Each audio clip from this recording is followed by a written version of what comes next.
Hi, my name is Sherry Sanders, and I'm a county extension agent working in White County as a part of the University of Arkansas System Division of Agriculture, and this is Agriculture.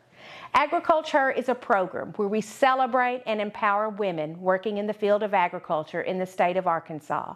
This month's feature is Stacy Jones. Stacy is blazing a path in the cutting horse world, and this is Stacy's story.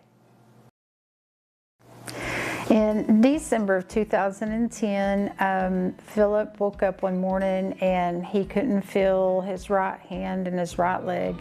And so we jumped up and we ran to the emergency room. Pepper was 13 and my son was in the Air Force, and he was in Okinawa, Japan. And so we went to the emergency room and we found out on December the 7th of 2010 he had a brain tumor. And life as we knew it at that time had changed. And from December of 2010 until he passed away the following September 2011, life as I knew it became a full-time caretaker, and hospital visits, 2 brain surgeries, and lots of therapy. And that's all we were focused on in that time. And then when he passed away in 2011, and I think he was hanging on, he was a chuck wagon racer also. And we went to the national championship chuck wagon races every year in Clinton, Arkansas. And that was always one of we just did it every year. We had a Western store. We took the Western store and set it up with my family. And that was just something we did every year. Plus he raced in the classics. And so I think he was hanging on for that day. And so we went to the chuck wagon races in August of 2011, and all his friends were there, and he was in a wheelchair, and everybody came by to see him and hug his neck. And 3 days after we got home, he passed away.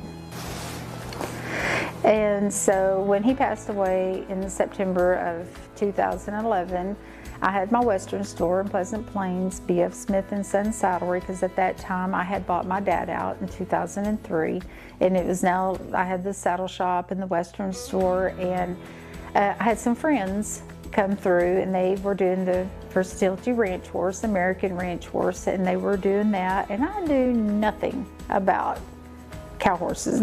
I knew rodeo. My horse had a job, I had a job, we didn't communicate. He did his job, I did my job, because it's a time to bend. And they finally convinced me to come and ride with them, and they had cutting. And they had a 4-year-old horse there, his barn name was John Henry, and they put me on John Henry, and I had a young horse that I had been roping calves on that was a Frenchman Sky horse. And so they said, let me get on him, and it's Mike Clark. He trains the versatility ranch horses, and he gets on my horse and I get on his horse. And it was like the most fun I had had in a long time. Of course, I had a gap of not rodeoing because we were doing football, basketball, and everything but rodeo. And it just lit a fire in me. And I went to a clinic, and the very first clinic I went to, and I thought I was all it because I was a cowgirl. And I get there and they tell me, they said, we want you to lope a circle and just come right here and stop. That's all you had to do. And I probably trotted a little bit, then finally got my horse to lope, and if he was in the right lead or not, I'm really not sure. And I came back and just stopped him. And the clinician was like, oh my gosh, you're gonna be a lot of work. And I knew then that I was a cowgirl, not a horseman. And that's when I really started paying attention to the horsemanship skills and the communication skills, and started learning that your hands are the last resort, that your feet, your knees, your seat is where you really need to be communicating with your horse. And so I made it my goal in life to become a better horseman, and I went to probably 18 clinics the first year.